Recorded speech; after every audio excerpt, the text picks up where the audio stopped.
Hello বন্ধুরা, কি অবস্থা সবার? আশা করি সবাই ভালো আছেন। তো বন্ধুরা, কিছুক্ষণের মধ্যেই এসএসসির রেজাল্ট কিন্তু অনলাইনের মাধ্যমে প্রকাশ করা হবে। তো আমরা যারা এসএসসি পরীক্ষা দিয়েছি, আমাদের রেজাল্ট জানাটা কিন্তু অনেকটাই জরুরি। অনেক দিন ধরে আমরা কিন্তু রেজাল্টের জন্য অপেক্ষা করছি। তো এই রেজাল্টটা আসলে আমরা অনলাইনের মাধ্যমে কিভাবে দেখে নেব, একদম মার্কশিট সহকারে আমরা কোন সাবজেক্টে কত পয়েন্ট পেয়েছি, এইটা কিভাবে আমরা অনলাইনের মাধ্যমে দেখে নিতে পারি। তো আজকের এই ভিডিওতে মূলত আমরা এটাই জানবো। তো আপনিও যদি এসএসসি 2024 ব্যাচের স্টুডেন্ট হয়ে থাকেন, তাহলে এই ভিডিওটি আপনার জন্য। তো আমাদের রেজাল্টটা দেখে নেওয়ার জন্য আমাদেরকে চলে যেতে হবে যে কোনো একটা ব্রাউজারে। তো আমরা ক্রোম ব্রাউজারে চলে যাচ্ছি। তো ব্রাউজারে চলে আসার পর আমরা এখানে সার্চ করব এডুকেশন বোর্ড রেজাল্ট। তো এডুকেশন বোর্ড রেজাল্ট লিখে সার্চ করার পর এখানে যে প্রথম যে ওয়েবসাইটটি আসবে সেটিতে আপনারা চলে যাবেন। তো এখানে এই ওয়েবসাইটটিতে আসার পর এই ফর্মটা আপনাদেরকে পূরণ করতে হবে। তো এই ফর্মের উপরে এক্সামিনেশনে আপনি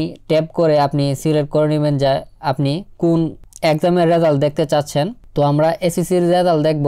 তো এসএসসি অথবা আপনি যদি দাখিলের মাদ্রাসা বোর্ডের স্টুডেন্ট হয়ে থাকেন, তাহলে এসএসসি দাখিল এখানে সিলেক্ট করে দিবেন। তারপর এখানে দেখতে পাচ্ছেন যে ইয়ার, তো ইয়ারে আপনি কোন বছরে পরীক্ষা দিয়েছেন সেইটা এখানে সিলেক্ট করে দিবেন। তো আপনি 2024 ব্যাচের স্টুডেন্ট হয়ে থাকলে 2024 এখান থেকে সিলেক্ট করে দিবেন। তো আমি যেহেতু ভিডিওটা রেজাল্ট পাবলিশ হওয়ার আগে করছি, তো আমি এখান থেকে আগের ইয়ারের রেজাল্ট দেখব। তো আমি এখান থেকে আমি যে সালে পরীক্ষা দিয়েছিলাম সেই সালটা এখানে সিলেক্ট করে দিচ্ছি। তো তারপর এখানে বোর্ড, তো আপনি কোন বোর্ডে আসলে পরীক্ষা দিয়েছেন সেইটা এখান থেকে সিলেক্ট করে নেবেন। তো আপনি ঢাকা বোর্ডের হয়ে থাকলে এখান থেকে ঢাকা সিলেক্ট করে দিবেন। তো এখানে কিন্তু সব বোর্ডই রয়েছে, আপনি কোন বোর্ডের সেটা এখানে সিলেক্ট করে দিবেন। তো আমি এখান থেকে সিলেক্ট করে দিচ্ছি। তো তারপর এখানে রয়েছে রোল নাম্বার। তো আপনার পরীক্ষার যে রোল নাম্বারটি রয়েছিল আপনি এখানে এটি দিয়ে দিবেন। তো আমি আমার রোল নাম্বারটি দিয়ে দিচ্ছি। তারপর এখানে রয়েছে রেজিস্ট্রেশন নাম্বার। তো রেজিস্ট্রেশন নাম্বারে আপনার রেজিস্ট্রেশন নাম্বারটি এখানে উঠিয়ে দিবেন।